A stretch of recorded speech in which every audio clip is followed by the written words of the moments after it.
Berita Satu kembali hadir di sela-sela aktivitas Anda. Bersama saya, Fatia Arifah Fikrani yang akan memberikan berita terbaru dan teraktual. Pemirsa, para penggemar musik di Indonesia dikejutkan dengan kabar konser langsung dari band terkenal asal Britania Raya, Coldplay. Coldplay mengumumkan bahwa mereka akan mengadakan konser eksklusif di Indonesia sebagai bagian dari tur dunia mereka. Band yang beranggotakan Chris Martin, Johnny Buckland, Willie Berryman, Will Champion, dan Phil Harvey rencananya akan manggung di Stadion Gelora Bung Karno pada 15 November 2023 mendatang. Harga tiketnya pun beragam, mulai dari Rp800.000 hingga Rp11 juta. Lebih dari 500.000 orang membeli tiket tersebut dan sudah terjual habis dalam kurun waktu beberapa jam saja. Coldplay mengungkapkan rangkaian tur mereka bertajuk Music of the Spheres dikutip dari cnnindonesia.com. Selain Jakarta, Coldplay juga akan tampil di Tokyo, Jepang, Kaohsiung, Taiwan, Kuala Lumpur, Malaysia, dan Australia. Penampilan Coldplay di Stadion GBK pada 15 November mendatang menjadi konser perdana Chris Martin dan kawan-kawan di Indonesia. Mengingat banyaknya penggemar lagu Coldplay di Indonesia, Indonesia masuk ke dalam kategori 4 besar dengan pendengar terbanyak di dunia pada platform Spotify. Samping itu, persaudaraan alumni PA212 yang diwakili oleh Novel Bangukmin keberatan dengan kehadiran vokalis band tersebut.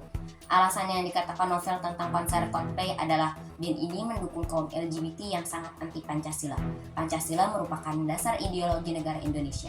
LGBT sangat bertentangan dengan norma dan nilai yang dikandung Pancasila sehingga jika ada yang mendukung harus menjauh.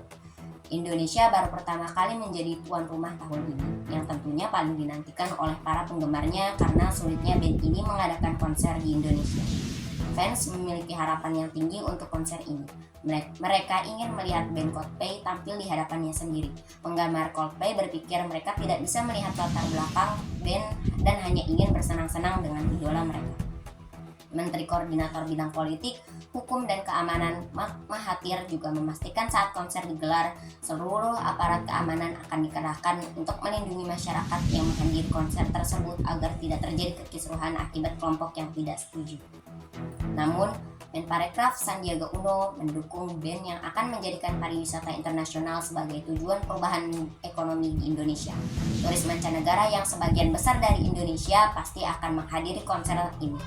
Mengingat saat ini Indonesia sedang dalam masa pemulihan pendapatan ekonomi pasca pandemi COVID-19, melalui konser ini lapangan kerja di Indonesia dapat berkembang dengan menggunakan potensi sumber daya lokal.